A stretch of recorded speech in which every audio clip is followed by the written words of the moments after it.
12 जून 2025 रोजी अहमदाबादमध्ये एक अत्यंत भीषण अपघात झाला आणि यामध्ये एअर इंडियाच्या फ्लाईट A171 एक बोईंग 7878 ड्रीमलाइनर अहमदाबादच्या सरदार वल्लभभाई पटेल आंतरराष्ट्रीय विमानतळावरून लंडन गॅटविककडे जात असताना टेक ऑफ नंतर अगदी काही सेकंदामध्ये हे विमान खाली कोसळलं आणि होत्याचं नव्हतं सुद्धा झालेलं आहे.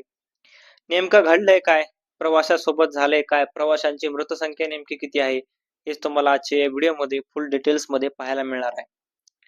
तर मित्रांनो, जे विमानाचा प्रकार जो होता, विमान होतं ते म्हणजे air India flight A1171 Boeing 7878 Dreamliner अशा प्रकारचं विमान होतं. आणि हे विमान जे निघालं होतं ते अहमदाबाद इथून निघालेलं होतं. उड्डाणाचं ठिकाण जर आपण पाहिलं तर त्या ठिकाणी अहमदाबाद होतं आणि ते लँड कुठं करणार होतं, उतरणार कुठं होतं, तर लंडनला जाणार होतं विमान.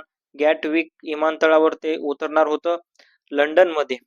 आणि यामध्ये प्रवाशाची संख्या जर आपण पाहिली तर प्रवाशाची संख्या 242 जण होते.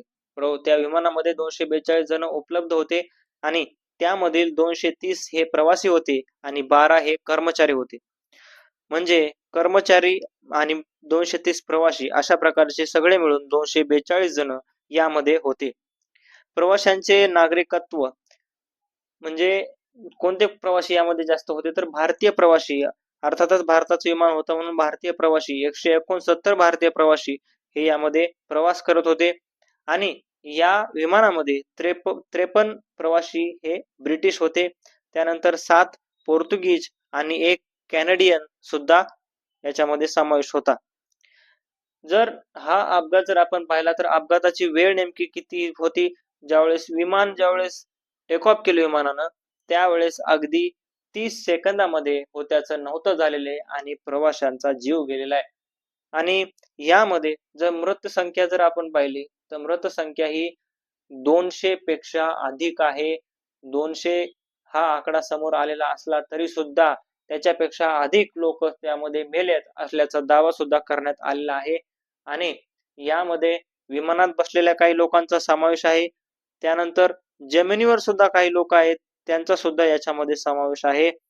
प्राथमिक लक्षण कशाहून लक्षात आलं तर जोराचा स्फोट तिथं झाला होता.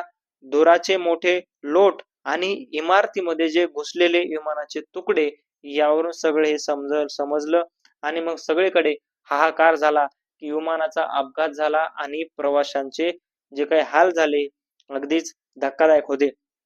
त्यानंतर तिथं अग्निशमन दल सुद्धा पोहोचलं, रुग्णवाहिका सेवा आणि भारतीय लष्कर सुद्धा घटनास्थळी दाखल झालं. शोध आणि तपास सुद्धा तिथं चालू झाला. भारतीय एअरक्राफ्ट डिपार्टमेंट कडून तिथं जाऊन तपासणी पंचनामा करण्यात आला. या सगळ्या गोष्टी झाल्या आणि आता प्रवाशांना कुठंतरी या ठिकाणाहून ज्या प्रवाशांच्या घरच्यांना सुद्धा मदत मिळावी म्हणून सुद्धा सरकार प्रयत्न करीत असल्याचं सुद्धा सांगितलं जाते, माहिती आहे. हा अपघात बोईंग 7878 ड्रीमलाइनर या मॉडेलचा म्हणजे हे विमान ज्या मॉडेलचा आहे त्या मॉडेलचा हा पहिलाच अपघात आहे. याच्या आधी या विमानाचा कुठेही अपघात झालेला नव्हता. अशा प्रकारचा प्राणघातक अपघात याच्या आधी तरी कुठं झालेला नव्हता अशा प्रकारची माहिती आहे. आणि हा पहिला अपघात या मॉडेलच्या विमानाचा असल्यामुळे कुठंतरी विमान जे काही मॉड्यूल तयार करतात त्यांना सुद्धा आता धक्का बसलेला आहे. आणि पायलटनं सुद्धा सावधगिरी त्यामध्ये बाळगली होती, मात्र त्याचं कनेक्शन सुद्धा लवकरच तोडण्यात आलं, तुटण्यात आलं आणि या कारणामुळे हा मोठा अपघात घडला आणि 200 प्रवासी त्याच्यामध्ये मरण पावलेले आहेत. प्रवासीच म्हणण्यापेक्षा जमिनीवरले लोक सुद्धा यामध्ये मरण पावलेले आहेत. मित्रांनो, तुम्हाला काय वाटतं या सगळ्या घटनेबद्दल कमेंट बॉक्स मध्ये नक्की सांगा आणि जे प्रवासी मेले त्यांना भावपूर्ण श्रद्धांजली.